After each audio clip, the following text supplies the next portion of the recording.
All right, it's 12:05. Layal, if you'd like to get started. Sure. Thank you, Janine. Good afternoon, everybody. Please excuse my coarse voice. I'm a little bit under the weather. We are so excited to be hosting our first career development workshop for Women in Tech Mentorship Program. We opened this career development workshop series to everybody at LebNet because we thought everybody could benefit from it. Today's topic is going to be presented to us by Pierre Khawand, who is the founder and CEO of People-OnTheGo. And the topic is on creativity and innovation for problem solving and seamless collaboration. We are very grateful for everybody for joining us, and especially to Pierre for volunteering his time and expertise on these topics. And we are looking forward to be inspired about this. Next slide, please. 1 second. So on the agenda today, I'm gonna give a quick intro about the Women in Tech community, which I am leading, and the programs that we are running in 2024. Then Janine will take over and give us a short overview about LebNet's updates. And then Pierre Khawand then will take over and tell us more about how to unlock the creative innovation. This is our Women in Tech committee makeup. We are 4 passionate women leaders who would like to increase the pipeline of women who pursue technology. Right now at LebNet, we have over 300 women in our membership, and we want to increase the number of women who are part of our membership, as well as encourage more women in the universities pursuing the tech fields. There is myself. I am leading the community as well as leading the mentorship program for women in tech. And my day-to-day job is working at Google as a hardware engineer, working on advanced integrated circuits packaging. Also, there's Joelle, who is the Chief Executive Officer at Archiscale. Joelle is part of the team helping with the mentorship program. There is Aya Maalim, who is the Women in Tech Outreach Program Lead. She is pursuing her electrical engineering PhD at Stanford. And she is leading the Women in Tech Fellowship Program, which I will talk about later. And we have Stephanie Seman, who is a client partner at Reality Labs. I want to express my sincerest gratitude to these women who are really passionate about increasing the numbers and impact of women in tech, and specifically women of Lebanese origins. Next, please. At LebNet Women in Tech in 2024, we have 2 flagship programs. The first program is the one-on-one smart mentorship program. Right now, we are at 44 participants, where we paired 22 mentees with mentors, and we targeted the early to mid-career women in technology. The program is running between January and June 2024. We are right now almost at midpoint of the program, and today's workshop is one of the career development workshops that we're offering the mentorship participants, so to supplement the mentorship experience, and hopefully make it a more beneficial learning experience for the mentorship participants. And then we have the LebNet Tech Fellowship Program. The LebNet Tech Fellowship Program targets Lebanese students in undergraduate studies at Lebanese universities in Lebanon. So we recruited over 75 students, men and women, who pursue their STEM degrees at the Lebanese University, LAU, and AUB. And they participate in this 6-month program where they meet, every Saturday, and we have workshops for them on career development, mentorship, and things like that. So we are very excited to have these 2 programs, and again, grateful for the committee members for driving them. Next. And now Janine will tell us more about LebNet's initiatives. Thank you. Thank you, Layal, so much for leading the Women in Tech for LebNet, and thank you to all the supporting leaders, lady leaders who are supporting the community, the Women in Tech community. You certainly are doing some amazing work. With respect to LebNet, it's happy anniversary, LebNet. We just turned 25 this year, and it is just amazing to me that a handful of people 25 years ago in the Bay Area realized that there are quite a few Lebanese in technology, and started this community of Lebanese in Tech, with the goal of networking the members, nurturing the next generation, and giving back or connecting back with Lebanon. And look at what these 5 people have done. The amount of impact generated by a handful of people in the last 25 years is astonishing. And I am so excited about what's coming with 2,500 plus members. If 5 people were able to do this and propagate, 2,500 plus members are going to be able to do amazing things in the next 25 years. So I wish LebNet meetsene, as we say in Lebanese, and I hope you're all around me as we make this happen.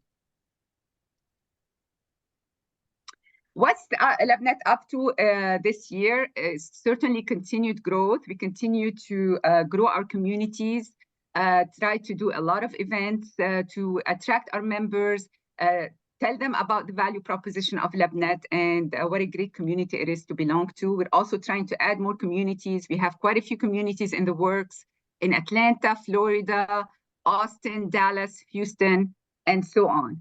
We are also scaling our programs. Layal spoke about the fellowship program and the mentorship program. We also have an internship program that gives first dibs to our students of Lebanese descent to opportunities where execs of Lebanese descent are leading. So either in their companies or in companies they work for, we make these opportunities available for students of Lebanese descent in North America as well as in Lebanon. We have a job board where the community posts jobs for people in the community. So it's hopefully a win-win situation where if you're looking for people in technology, you can start by sourcing your candidates from the community itself. The soft landing program is a program that's truly near and dear to my heart. It was started by the early in career community with the idea to give a stipend for students as they who have already secured a scholarship in North America for their graduate studies. The stipend is to help defray the cost of their travel from Lebanon to North America. So it's not a big stipend, but the most significant part of this soft landing program is teaming them up with a mentor on the ground here. So as they land in North America, they have someone who can guide them through the initial phase of adapting and integrating. So we will continue. These are examples of the things that we're doing. And thank you, LebNet Women in Technology community, for your commitment and support leading 2 of these amazing programs. We have quite a few events happening this month. One in one in New York coming up next week on the 11th.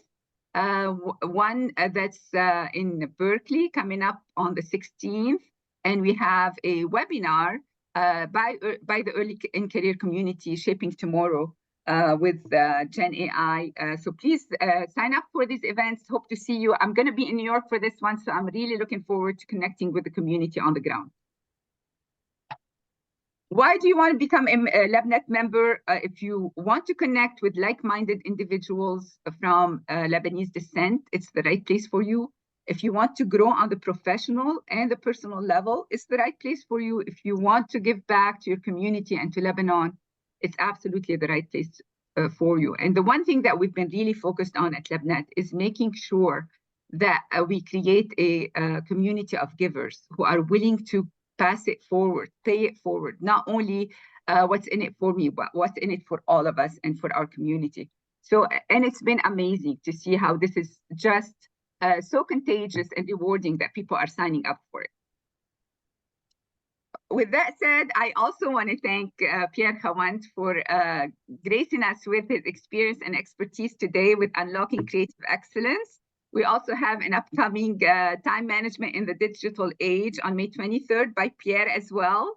We have a self-branding with Sherbel Atallah June 6th. He has a recruiting company and he's willing to share his expertise on how to self-brand, resume writing, cover letter writing, and so on. So please plan to join us on that. And before I turn it over back to Pierre to start his workshop, I'd like to introduce Pierre. Pierre is a seasoned leader in the software industry with over 2 decades of experience, excelling in innovation and strategic management. He founded People-OnTheGo, dedicated to enhancing innovation, leadership, and mindfulness. As an author, Pierre has penned influential books on technology, leadership, and mindfulness, and developed the Hello Mindful app to democratize mindfulness practices in business. With a bachelor's degree in, sorry, can you mute yourself, please? With a bachelor's degree in science from AUB and a master's in engineering from the University of Michigan, along with executive education from Stanford Graduate School of Business, Pierre brings a wealth of knowledge to his endeavors. Outside of work, he finds balance in mindful hikes and embraces Tai Chi and Argentine tango. Pierre's multifaceted expertise continues to inspire innovation and mindfulness, leaving a lasting impact on individuals and organizations. So, Pierre, we are looking forward to your lasting impact. And with no further ado, I will pass it on to you. Thank you so much.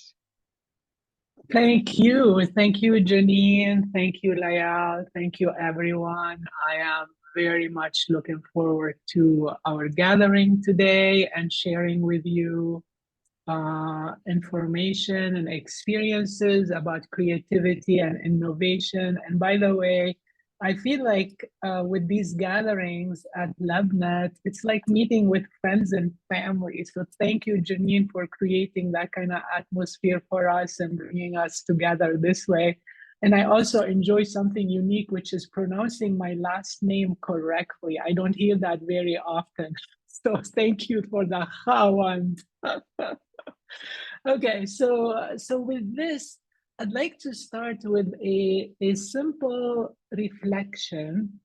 I want you to reflect on this question, which is, what is the number one enemy of creativity? And just think about it for a moment and see what comes up to your mind. So what is the number one enemy of creativity? And if you want, write down a couple notes, just, maybe a few ideas. And I know there are a lot of enemies to creativity, so you're not going to be short on ideas. And then I'd like you to meet up with a couple of people. I'm going to create here breakout rooms. This is going to be very quick. This is just like a couple minutes. And I'd like you to meet up and talk about this, compare notes, and then come back to us. And then I'll share with you some more information on that. So again, I'm going to apologize in advance because these breakout rooms are going to be really short. So you're not going to have a lot of time. So I encourage you to quickly share a couple ideas, let other people share a few ideas, and then we'll come back together. So rooms are open, and I'll see you in just a couple minutes. What's the number one enemy of creativity?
All right, welcome back, those who are back. And I see several teams are still in session. They have another 40 seconds to go. Feel free to put in the chat what came up in your conversation. So it'd be great to see a bunch of ideas there while we wait for people to come back. I already see their rules and fear of failure and distraction and inhibition.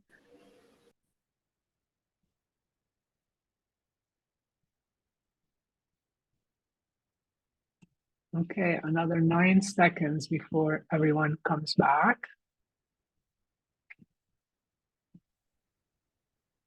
Okay, here we go. All right, so hopefully I'm sure you had a really good exchange about this. And if we had a lot of time, I would love to hear all about the ideas that came up and so forth. But in the time we have, I'm just gonna share with you what I'm gonna suggest as being the number one enemy, which is judgment. Judgment. And there are, yeah, thank you. We probably talked about it already, Malik. And there are 3 dimensions of judgment. There is self-judgment. So we judge our own ideas. There is fear of being judged by others. And then there is us judging other people's ideas. So all these 3 dimensions come together to become a huge barrier. So I'm gonna let this sink in for a moment, and then later in the session, we'll come back to judgment and talk about it in more detail. So for now, I'd like to tell you a little bit about how we're gonna manage today's session. So I'm gonna talk about the design thinking process, and I'd like to simplify it and make it more accessible and attainable.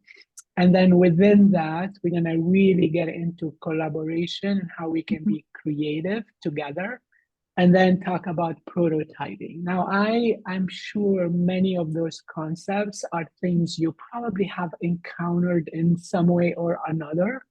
So what I invite you to do is something I usually invite my audience and my participants to do, which is adopt what we call the beginner's mind, which is look at things as if you just landed from another planet and you're seeing them the first time. That's the best way to get the most out of anything that we encounter. Okay, so let's start with the design thinking process. By the way, just a quick logistical note.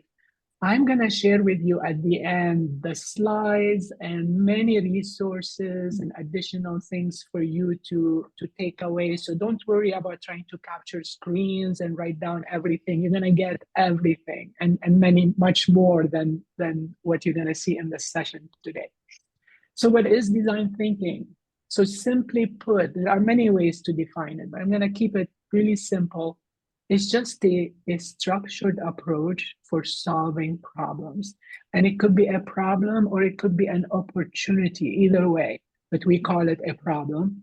And what's unique about this approach, it's all about how we can together be creative, innovative, and really engaged in solving the problem to come up with something unique and compelling and something that's gonna really work. Now, the process, there are some very interesting guiding principles behind design thinking that makes it unique and effective. So I'll mention them here and quickly give you a quick overview. And then you're gonna see as we get into the details, how these are manifested. So it's a human-centric approach. So what does that mean? That means we pay close attention to the people side, how people feel about this problem, what are their worries and their concerns, what are their hopes, what gets them interested and excited. So we really pay attention to the people side, the emotional side. You will probably hear something like having empathy towards our stakeholders. So that's what makes this process really unique. We don't just solve the problem on paper and have a solution that looks good, but we want a solution that people feel good about. It's a creative process, and creativity is not a mystery. It's not something like you have or you don't. It's actually something that can be created, and I'll be telling you how that can happen. So we'll be talking about this.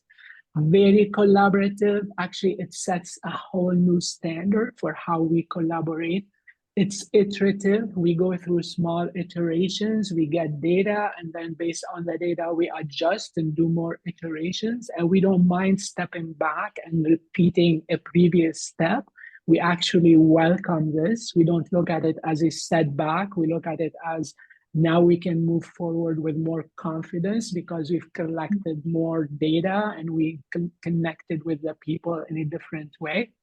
We love prototyping because we really want to put our ideas and potential solutions into forms that are more interactive, more visual, that we can engage our stakeholders in and get their help in co-creating the solution. So co-creation is yet another important aspect of this. It's not that we go develop the solution and hand it over. We really want our stakeholders to be part of the whole process from the very beginning till the very end. And we still do a lot of testing along the way. So those are guiding principles. Now, the process itself, there is no one universal design thinking process. Every different organization, school of thought, they have their own way of implementing the process.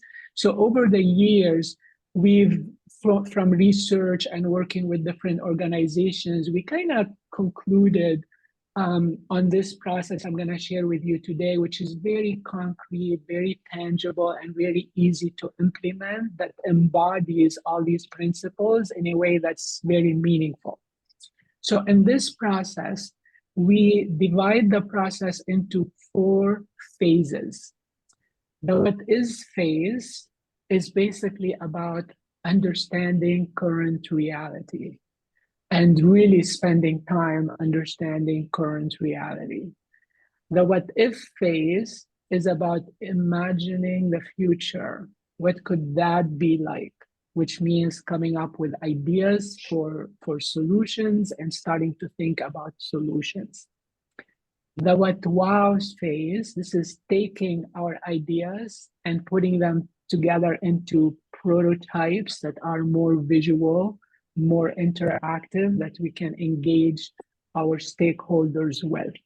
And then with our stakeholders, we get to the what works phase, which is coming up with the solutions that we're far more confident that they're gonna work. Why? Because we really researched the problem. We did some amazing brainstorming that's very creative and collaborative.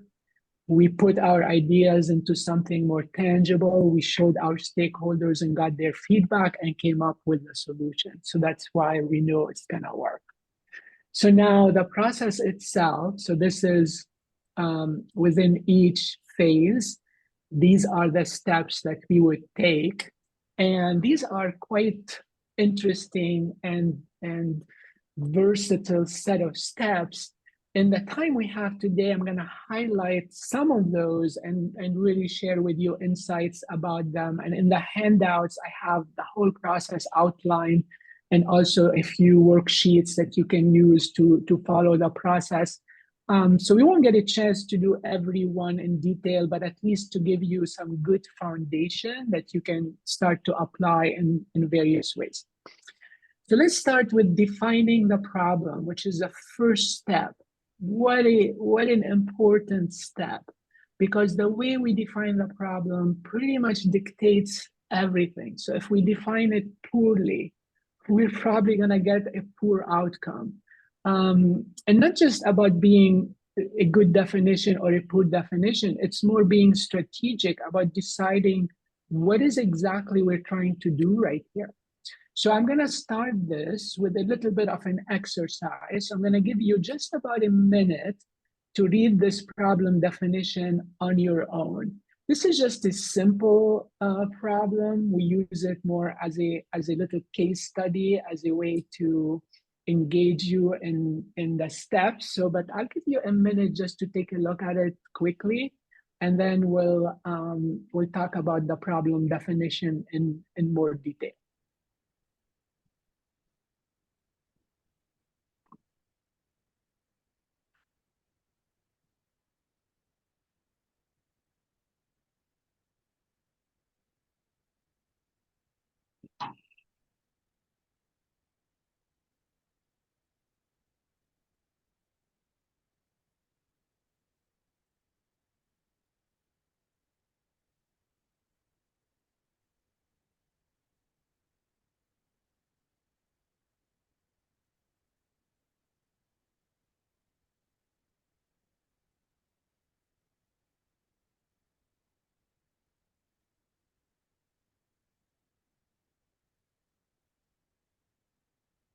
Okay, another 15 seconds. I know that's not a lot of time, but hopefully you'll get the idea.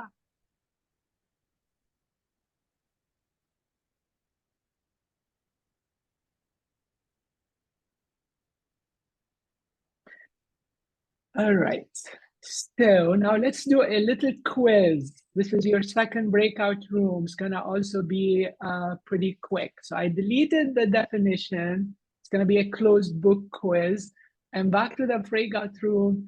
Can you, with your team, with your small team, can you come up with what are the key headings that we used in that design brief? No need to get into the details, just the headings. What were those 6 headings in the design brief? So just a couple minutes, and again, that's not a lot of time. I know you would love to have more 5 minutes to discuss this, but in the time we have, we're gonna keep these short and sweet.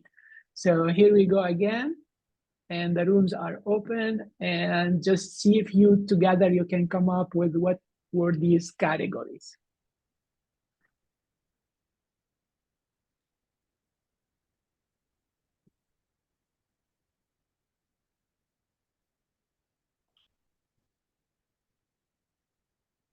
Okay, I see Gayla, you're not assigned. I'm gonna have you join room 4.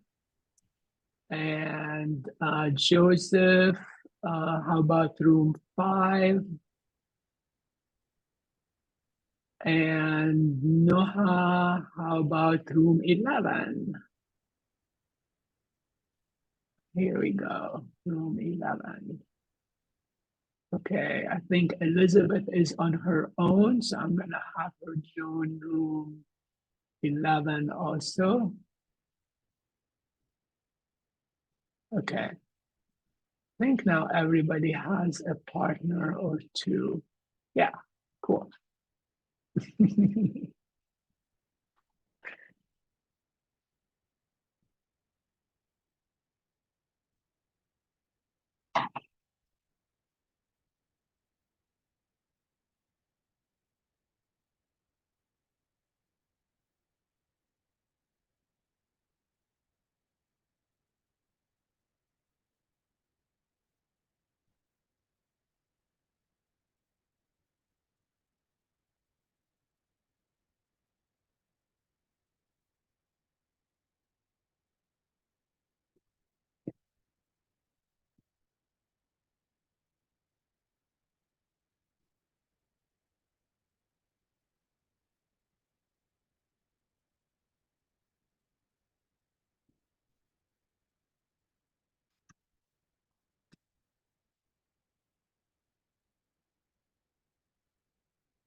Yeah, I know that's such a short time, but it's still good to have at least a little bit of a conversation around these.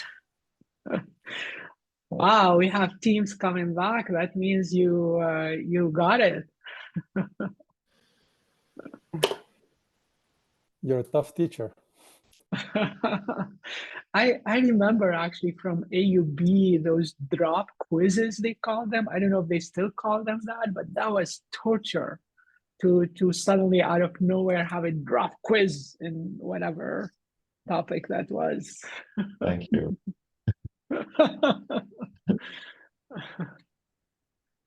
Okay, another 15 seconds. We have a few hardworking teams still working at it.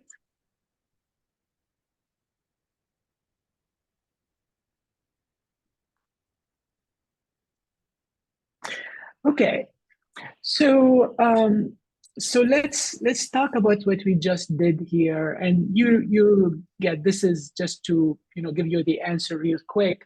So, and you probably got this, but just to make sure. So the problem, kind of little description of the problem or opportunity, more specifically the scope, because sometimes it's not easy to say where are we in this problem, where should we be focused. So the scope is a great place to say this is the scope and this is out of scope.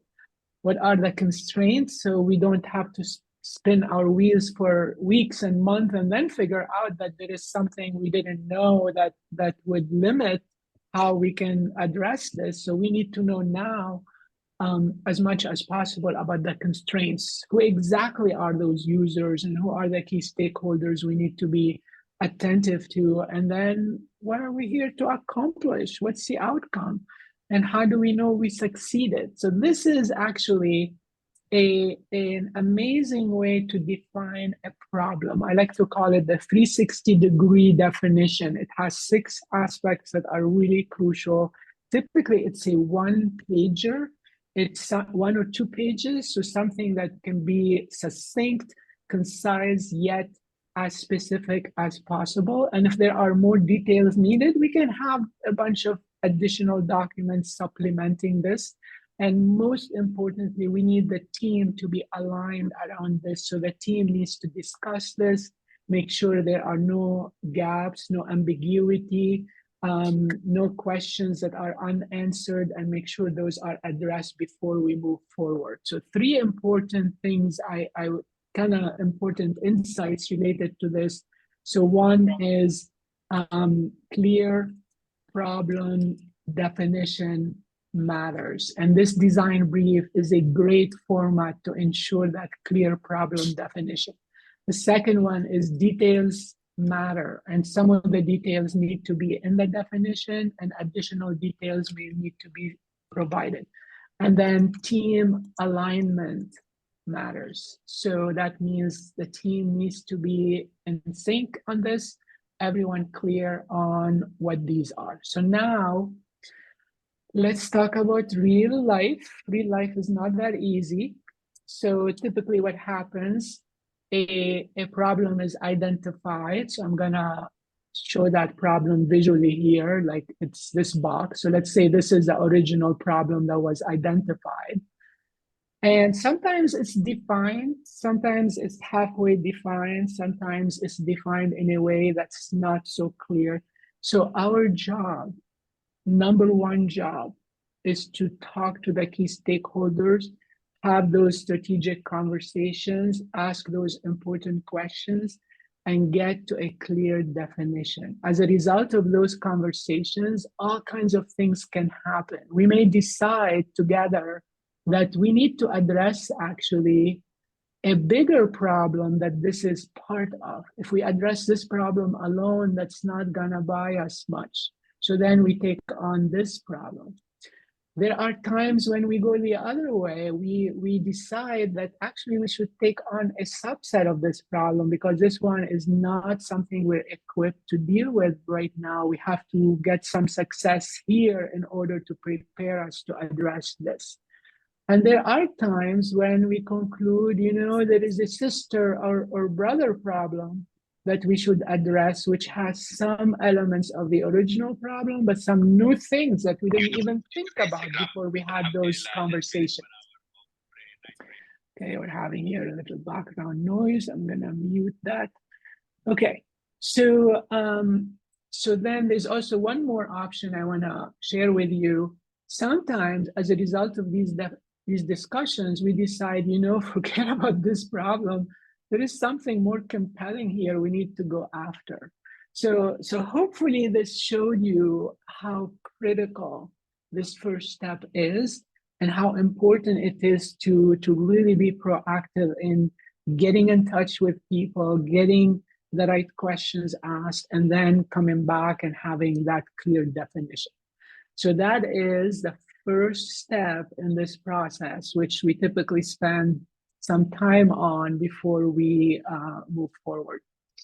So now I'm gonna go over through these steps fairly quickly. This is the rest of the investigation here of the what is phase in order to get us to this phase where the collaboration and the creativity start to happen.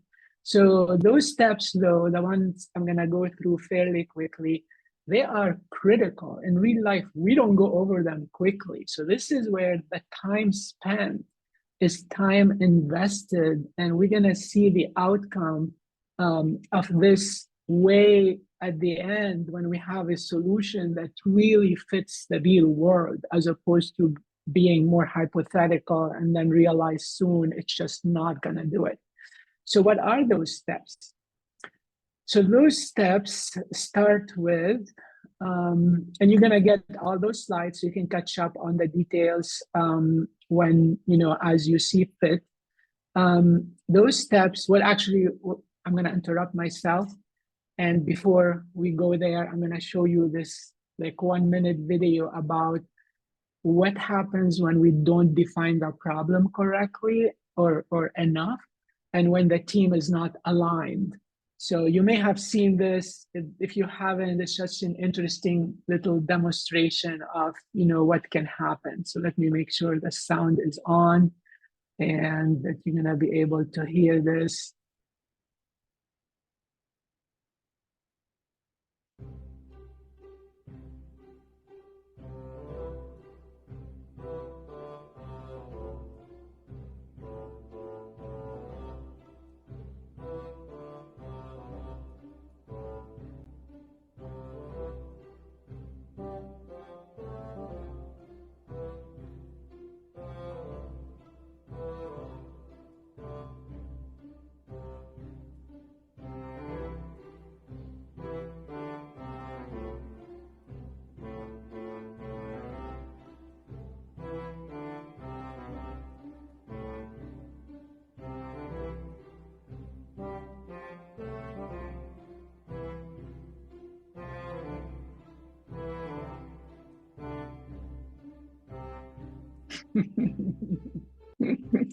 Yes, so lost in interpretations. And those are, by the way, very smart people, right? So this happens to any or all of us. So yeah, that's why we invest into problem definition. So then graduating into making our plans. So making our plans for what? Making our plans for researching the problem. So we don't just jump into research, we really put some thought into it. And there are 4 types of research that tend to be very popular in this world of design thinking. There could be more, we're not limited to this, but those are the types of research that we really focus on. One-on-one interviews. So why one-on-one interviews? Why don't we do just focus groups and big surveys, which we might do also, but why do we focus on one-on-one interviews? Anyone want to open audio and tell us briefly what they think? We'll take that if somebody is willing to do that. So why do we focus on one-on-one interviews? Maybe to avoid groupthink. Yes, to avoid the groupthink. That's huge. And what did we say? One of the first characteristics of design thinking is this attention to the human side and to how people feel about it. Do you think people are willing to share their concerns and their worries and what gets them interested and excited in a group setting? Most don't. So therefore, if we really want to get to the real information and understand how people feel and really get different perspectives, we need that one-on-one time with our key stakeholders. So one-on-one interviews, we prepare a really thoughtful questionnaire that elicits both the analytical side and also the emotional side. We pay attention to being a good listener during the interview. We pay attention to the emotions. We really present some really good questions. We have these formulas we call the 6WH questions. So we make sure we use those to help us formulate some good questions. And then in addition to the one-on-one interviews, we do direct observation, which means we go and observe the problem. We don't want to just hear about it from others. We want to see it. So we go and observe the problem in whatever way makes sense, depending on the nature of that problem. And then sometimes we let our users help us observe the problem by giving them tools to self-track the problem and then report back to us. And we do secondary research. We go find out who else worked on this problem. What articles did they write? What reports did they publish? Not because we're going to take those solutions and use them, because we want to build on the knowledge that was already developed in allowing us to research the problem in ways that are deeper and more interesting. Now, if we find solutions that are interesting, we won't use them for now, but we put them on the side so that later, if it does make sense to borrow some of those ideas and implement them, we're not going to be shy from doing this, but we don't want that to influence our thinking right now. So we just want to know and not reinvent the wheel, but we don't want that to influence our solution or our thinking right now.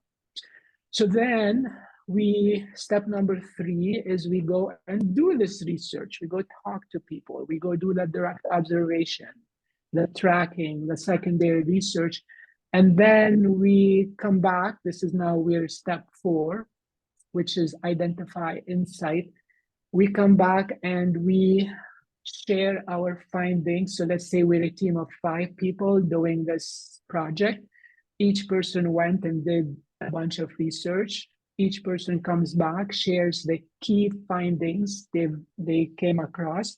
So now we have all this great information. So we step back and ask the question, what is this telling us? What is the world telling us about this problem? And this is where we try to organize everything we heard into some key insights, which we then use to go back to the problem definition and refine it, maybe establish additional criteria for the solution to make sure it's going to be effective. And in addition, this is a good point where we go back and check on this. Like, are we after the right problem? Now that we've talked to people and collected some great data, it's a great opportunity to potentially adjust our perspective and decide on exactly, is this a problem or does it need to be adjusted? So congratulations, we've graduated from the what is phase and we're ready for the what if phase. And I think we're doing okay on time. Let me check in with you. It's likely, knowing we started around 15 after the hour, it's likely we're gonna go till 15 after the hour and then open it for free form kind of discussion, whatever else you'd like to ask or share. So hopefully you're okay staying that extra 15 minutes. But if not, don't worry, we're recording. So you get a chance to catch up on the recording. I will make sure you get the resources. So just to give you a little idea about the timing. Okay, yeah. So moving into brainstorming and creativity and collaboration. So we're now getting here to this part. And creative collaboration. So there's so much to this. The way I'd like to present it or share with you is a specific method for brainstorming and creating ideas for solutions. And that method, in a way, it's simple, but it is just such a game changer in how we can work together. So I'm gonna share with you, we call it the 5-step formula for creative collaboration. So let me share with you first the steps, and then I'm gonna give you a little demo how this would look like in real life. If we had a longer session, we could do it. I would invite you to this board, online collaboration board, which is, again, an amazing tool for today's world where we work remotely and hybrid and whatever else. I do sometimes this work with organizations that are scattered all over the globe, and we will be doing a collaboration session as if we are in the same room working on the same whiteboard. So this really shatters distances. It shatters, all kinds of potential barriers for collaboration. So the 5 steps. So number 1, we pose a trigger question. And that question can be a big question like, what ideas do you have to solve this problem? It's a really big and broad question, which invites all kinds of ideas. Or it can be a very narrow, small question about one small aspect of the problem, or anywhere in between. But it's very important to have a trigger question, because otherwise we would be all going in all different directions and not necessarily converging into something interesting and useful, or we might have misunderstanding. Why are we here? What are we brainstorming about? So the trigger question is such an important foundation of a brainstorming session. And then we write down ideas individually in silence. We want everyone to be free to think their way, to not be not hesitate to go in a certain direction or be influenced by other people's ideas, or be hesitant to share their opinions because they may contradict what somebody else is saying. So individually in silence, on post-it notes, and 1 idea per post-it, so we can easily work with them and move them around. And you may think this is like such a detail, but full sentences is very important. We've had sessions where people would write a couple of cryptic words, and then everybody's looking at the post-its and nobody understands what everybody's said, and then everybody goes home and everybody's frustrated. So yeah, full sentences so other people can read your idea. And then we share ideas, and then we discuss the ideas, and then we label the ideas. So let's talk about what those could look like. So let's say we posed the question, we took time to write down ideas on our own in silence, etc. And now it's time to share the ideas. Let's say I'm the first person to share. So I go ahead, take my first idea. I'm gonna share it verbally first to appeal to people who are auditory learners, so they feel included and they get it and focus on it. And then I'm gonna put it on the board so people who are visual learners can also see it, and so we have a record of it. And then I share my next idea also verbally, and then on the board, and then my next idea, until I have shared all my ideas.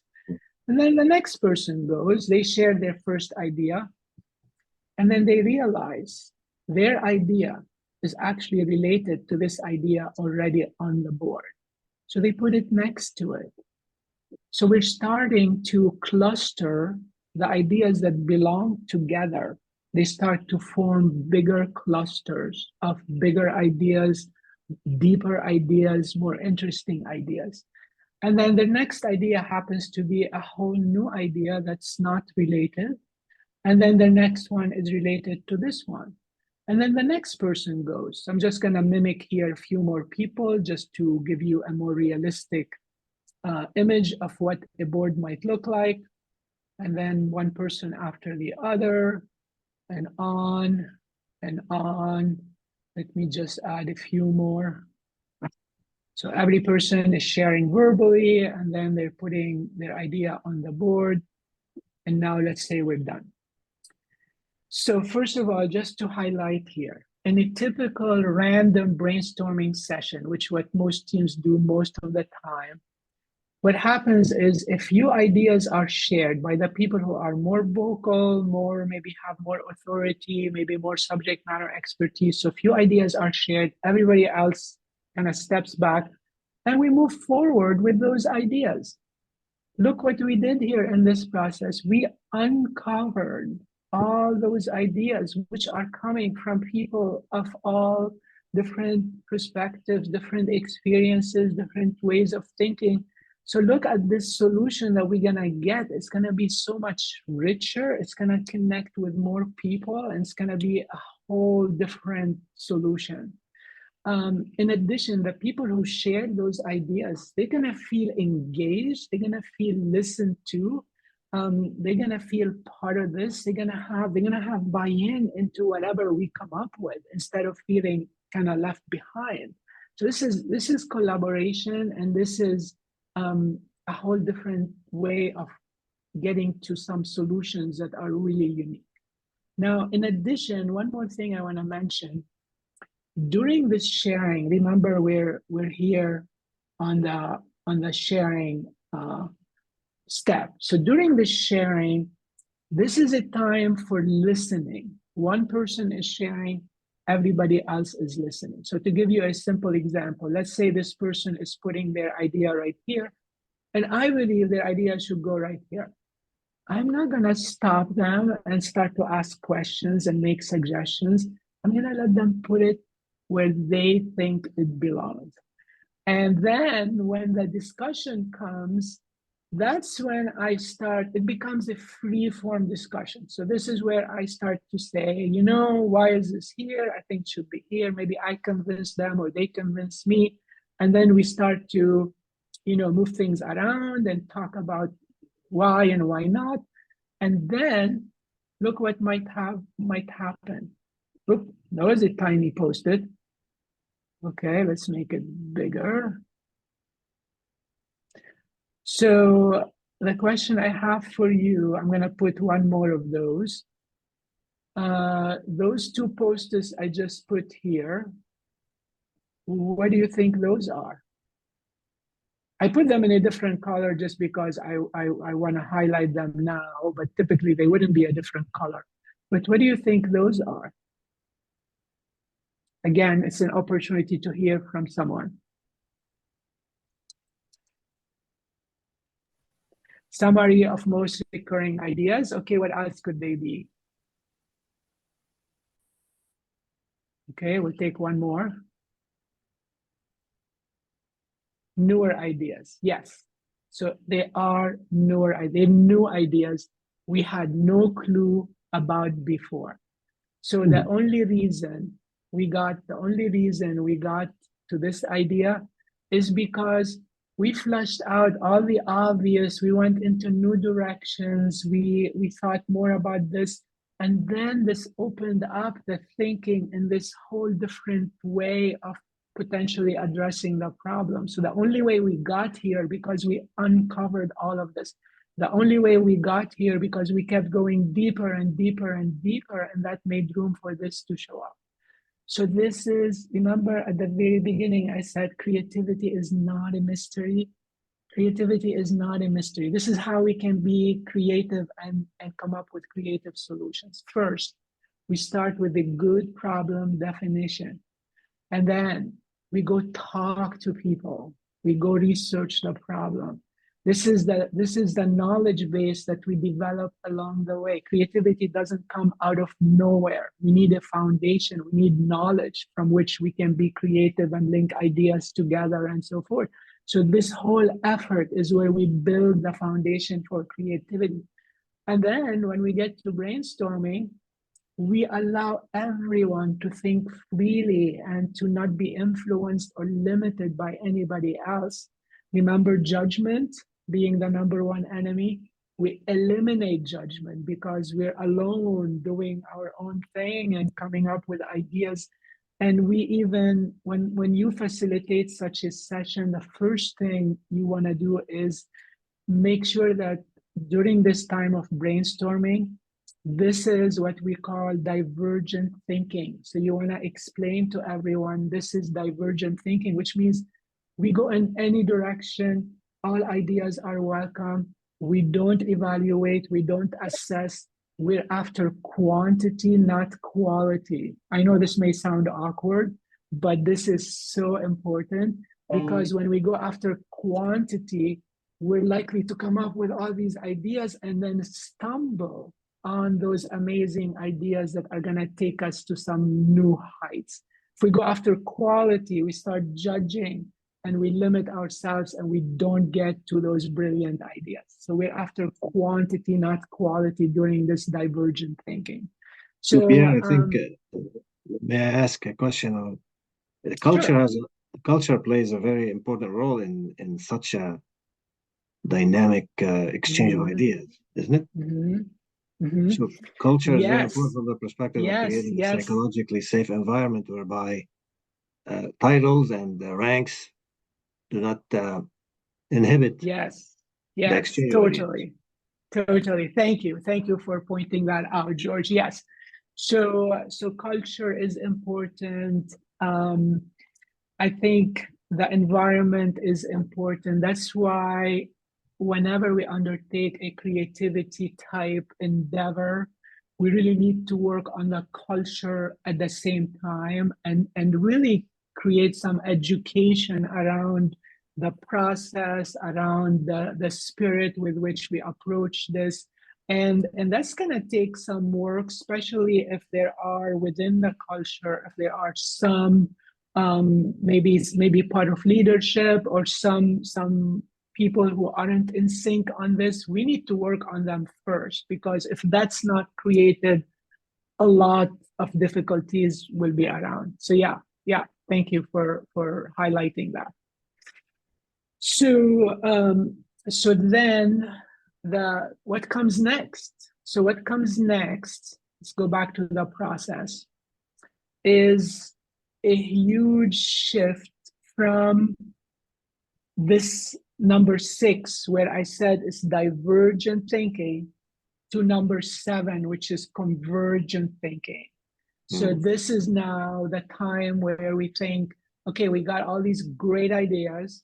We did not evaluate, we did not compare, but how do we use those ideas, and how do we get to the ideas that really matter, that are going to make a difference? So this is step number 7. So it's a separate step.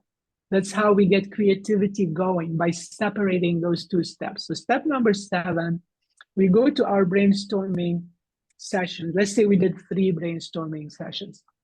3 is probably not enough. So only if it's a significant problem we're trying to solve, we may do 4, 5, 6, 7, 8 sessions, depending on a lot of different variables. But let's say we had 3 sessions.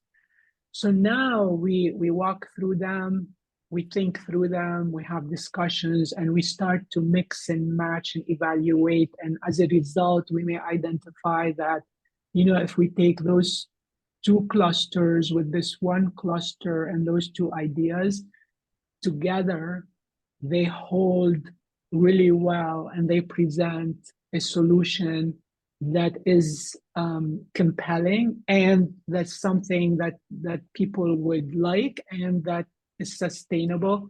And we consider that our first solution. We don't call it solution at this point, we call it a concept. We try to look harder and we see, are there other ways to address this problem? We may find out, if we take just this one with this 1 idea and these 2 ideas, this is a very focused approach that's very different from the first approach. And that could also be meaningful, and worthwhile. So we consider that our second concept. How many concepts do we need? The magical number is 3 concepts, because one is not enough, because we go with our stakeholder and we say, okay, what do you think? That's not gonna give them a chance to really give us feedback and broaden their thinking. 2 is better than 1. 3 would be ideal if we can get to 3. This is typically the goal we give to teams, say you need to come up with 3 concepts.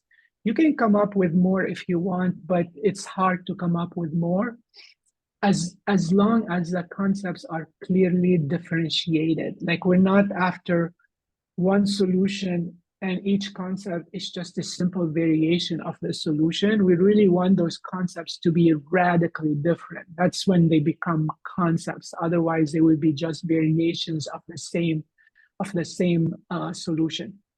So therefore, once we come up with those 3 concepts, and now I'm going to fast forward to prototyping, we need to come up with prototypes that can represent those concepts in a way that's compelling. Now, if you're developing something that's a physical product, that's easy to come up with a prototype. You just come up with a prototype that looks like the product, it does some of the features, and then you get people to play with it and give you feedback, so that could be enough. But if you're solving a problem that's more abstract, like improving a process or rolling out a new service or creating a new user experience or having a new strategy for working in a new market, those are not easily prototypable. So you need to put a lot more thought into what prototype would make sense. So these are some elements that we see used in many different types of prototypes, but this is a very unique endeavor to the nature of the problem we're trying to solve. So the team needs to really sit down and brainstorm on what should be in our prototype to create a compelling way to present to our stakeholders. So the ones that we see often, just to give you ideas, flowcharts. If your problem has anything to do with improving a process, makes so much sense to have a flowchart before and after your solution is implemented, so people can see exactly how that's changing things. A storyboard.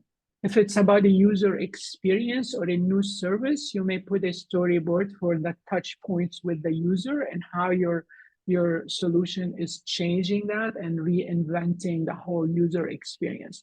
There could be some storytelling and use cases about the different ways in which your solution is going to change people's lives. And this is where you can pull from the stories you've heard from the interviews and everywhere else you've talked to stakeholders. It could be role play and skits and videos. So it could be a variety of things, but the purpose is, how do we make this compelling visually, but also interactively, so we can go back to our stakeholders and get some feedback. And then based on the feedback we get, we might have multiple iterations of feedback, going back, adjusting our prototypes, getting more feedback until we feel like we got the solution that's gonna work. Occasionally, it's not that simple. Occasionally, we may have to come back to brainstorming because none of the prototypes really made it in terms of our user acceptance.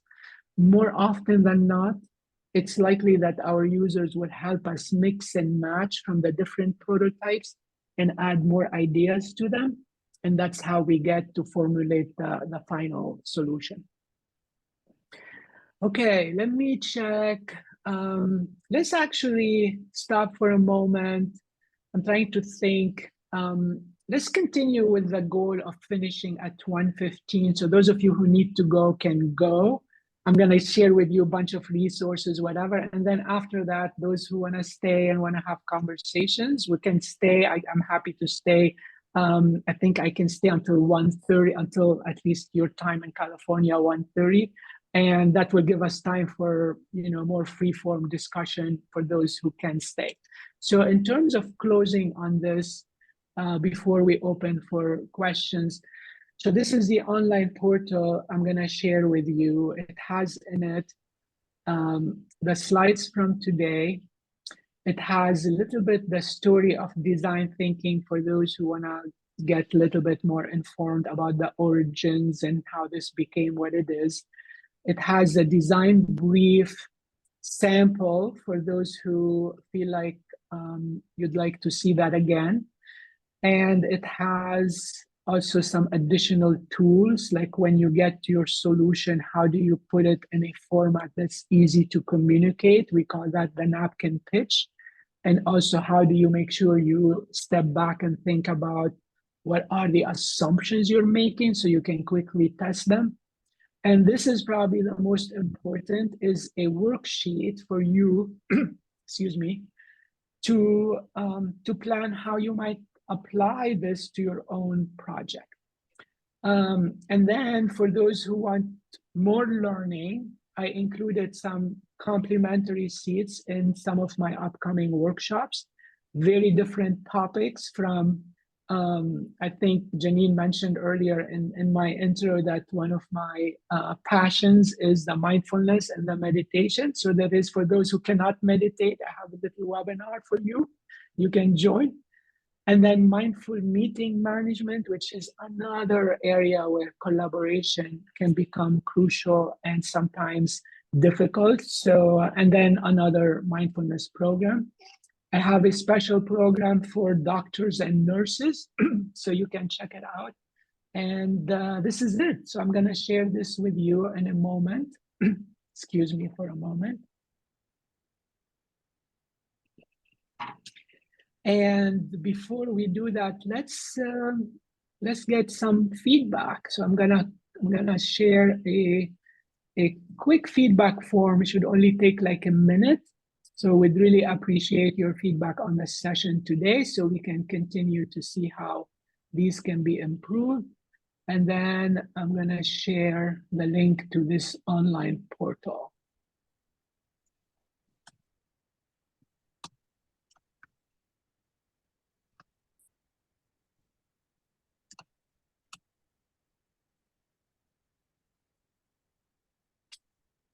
Okay, so I got the feedback form there. I got the link to the online portal, which has everything I just mentioned. And I would put my email in case you have follow-up questions. Feel free to reach out. And I think now we can open it for questions, discussions, sharing your own insights on this process or whatever else we want to do. Anything else, Janine, before I open it for questions? No, that sounds great. Thank you so much, Pierre. The recording will be available. There is a bunch of questions in the chat. I don't know if you're going to go through that, Pierre, as well. Yeah, I'm going to try. So let me step back a moment here to see them. So, okay, so Elizabeth asked, does it work differently if you were to do this step anonymously? Are you thinking, Elizabeth, let me see if I can, are you thinking about the step where we share the ideas? Is this the one you had in mind? Yeah, the ideas and brainstorming steps. Yeah.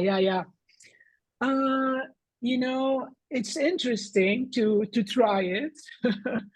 I think, you know, when we're so deep into problem solving, we want to give people the opportunity to come up with their own ideas on their own and not be influenced by other people. But we also want to encourage them and prompt them to make their voice heard and to stand by their ideas and to advocate for their ideas. So I think anonymous in this case, this is not like a random survey or, you know, something light. This is where it's really deep, and we want those voices to be heard. We want them to advocate. So I would say, you know, it would be interesting to try it, but I would say it's too involved to be as useful anonymously. Okay, so Malik. Okay, I think that was for George. That wasn't for me. Okay, so Noor, could you could you give examples or elaborate more? And Noor, could you tell me more about that? The question you posted. Thank you, Pierre. This was very interesting. I really like those discussions. I'm curious to know, like, from your experience, since you are supporting more creative process and trying to instill that, how is it? I imagine in some cultures or groups of people, it is kind of difficult to get that there. But when you have a group of people who are more receptive or have this inclination, it might be easier. But what do you do when you have these barriers from a group of people who have a certain kind of rules, or, you know, they're not willing to go outside the box, or what do you do in those situations? Like, how do you navigate? So, you know, those can be difficult challenges, especially when the people who aren't open are the people who have a lot of influence, and therefore they may not allow or they may not facilitate such a process to happen.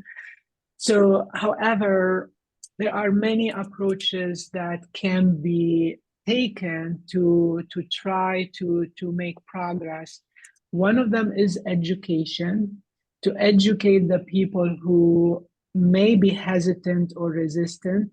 And some of the best education is to show cases in the industry where this process have helped companies and teams be successful and competitive.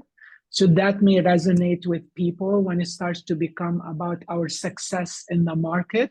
And there are plenty, if you go search for case studies and success stories in this field of creativity and innovation and design thinking, there's so much that has been written out there.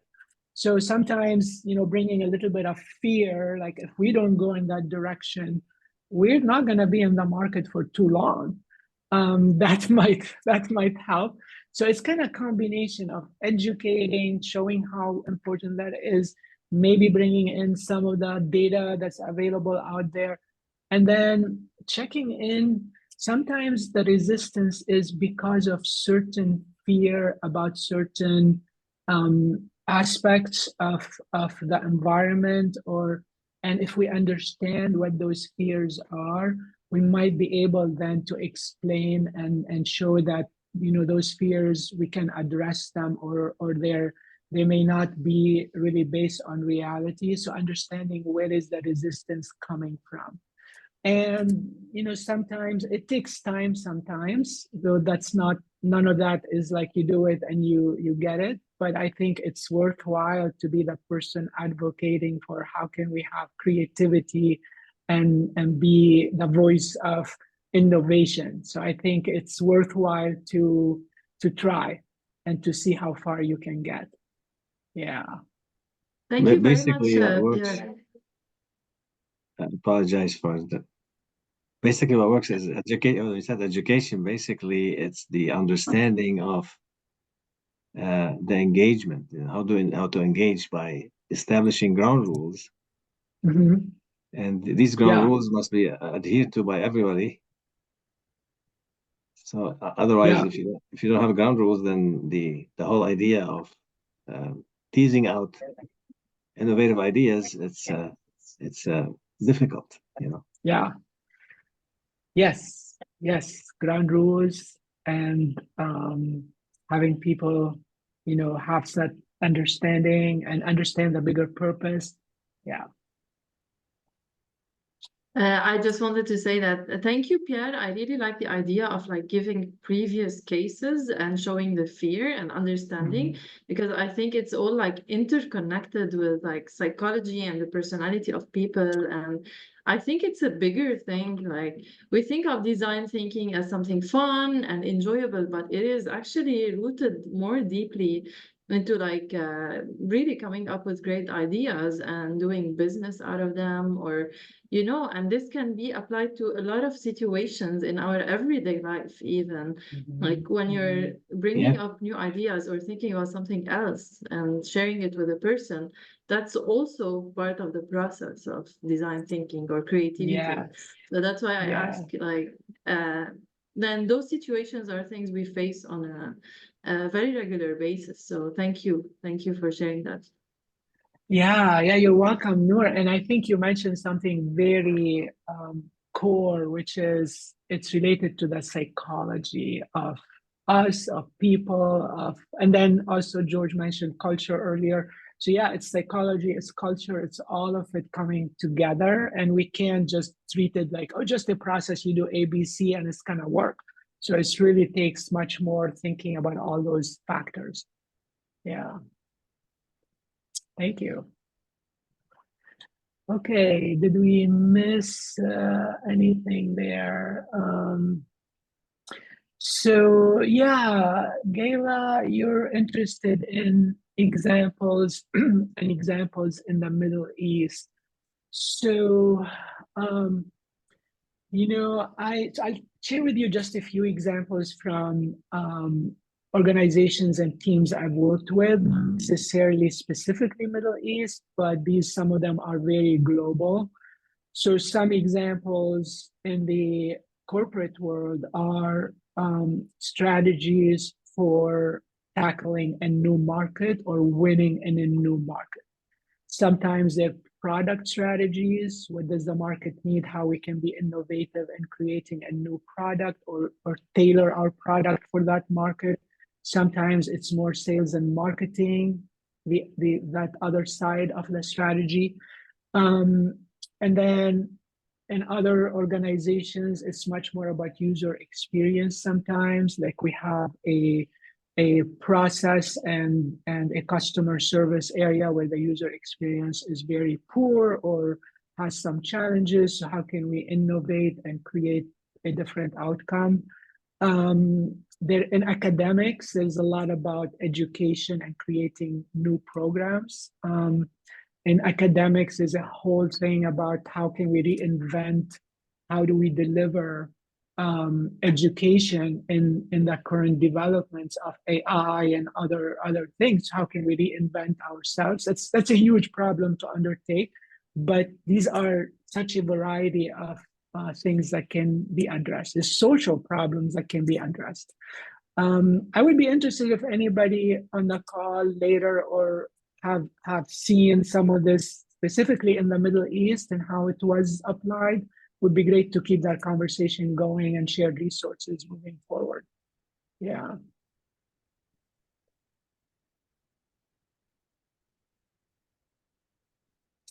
Okay.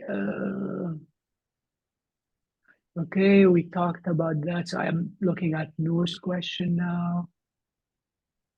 Okay, thank you, Abdallah. Thank you all for the great comments there.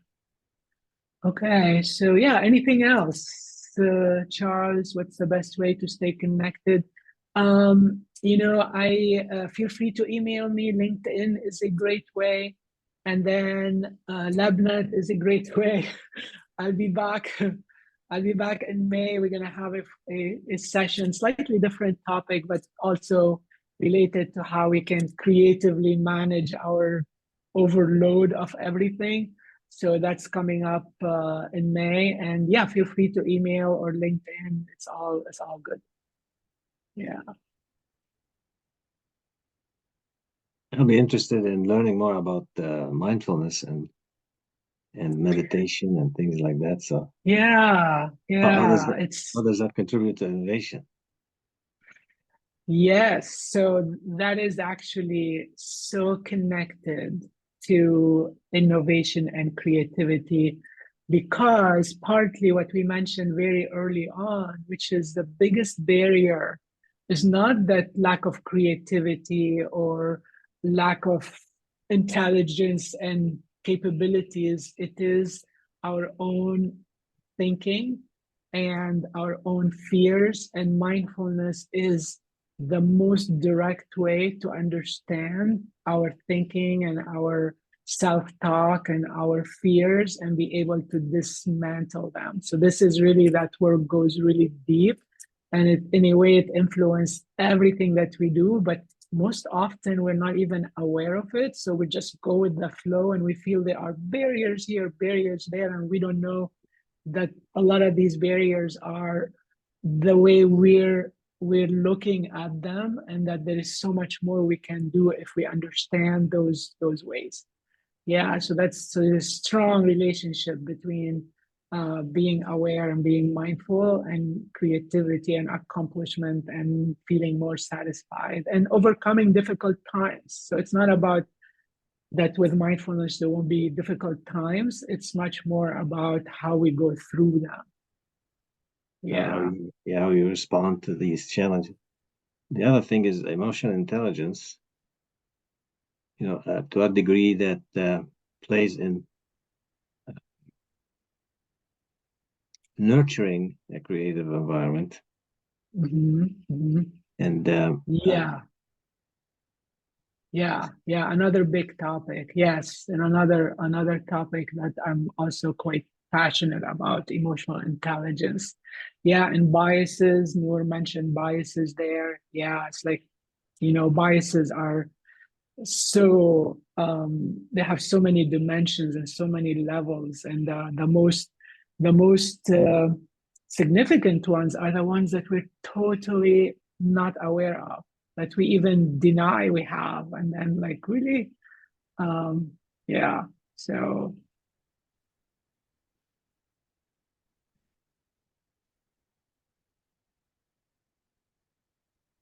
growth mindset. Yeah. Is there a certain like generational difference between those attitudes? Because like now our generations are like more aware of like emotional intelligence and feelings and creativity and all these topics that were less highlighted previously. So maybe especially in the context of Lebanon, what are your thoughts? Yeah. It's really good to see that there is much more happening in these areas of awareness and emotional intelligence and mindfulness and all this. And yeah, I think we are at a stage where generally speaking, more of us are open to this. And if you weren't exposed to this in some way or another or earlier, it is harder for the older generation to connect. But that's not necessarily true. I think it's more exposure and being in it. So I think in the mindfulness movement we see people of all generations, but those are the people who took the step to be there. So I think part of what I advocate with is to make it possible for more people to get the opportunity to take those steps. Yeah.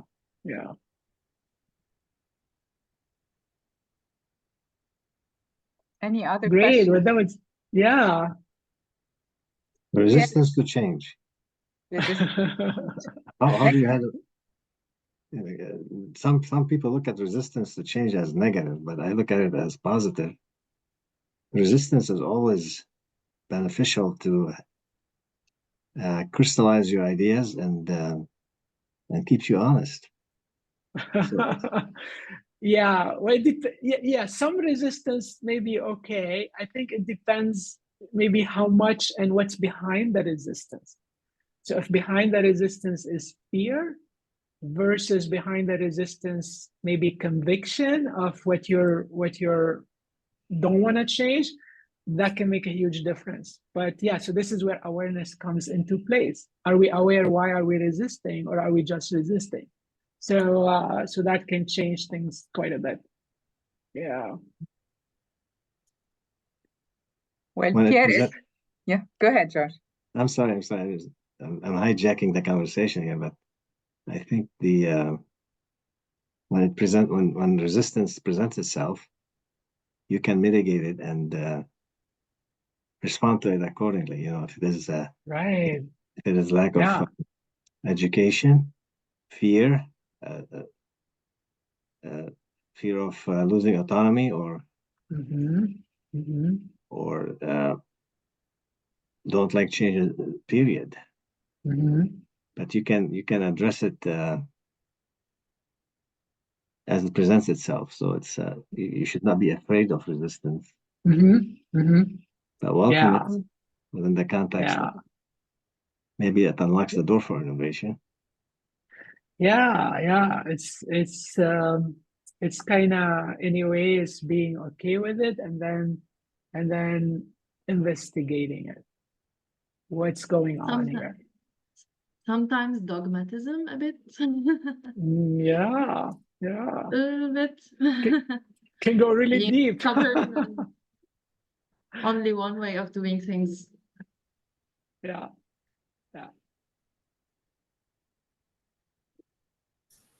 So lots of great feedback here. Thank you so much, Pierre. ما بينشبع منك, as we say in Arabic. We could stay with you forever, but we want to be respectful of your time. Thank you so much for sharing your insights on unlocking creative excellence. I'm certainly walking away with some amazing tips. And most importantly, as I told you, Pierre, you always do it with a zen. So I am walking away very calm, collected, and I'm going to go unlock some creative excellence. Thank you so much for your time. I will share all of the resources. Thank you for the offer to attend free classes.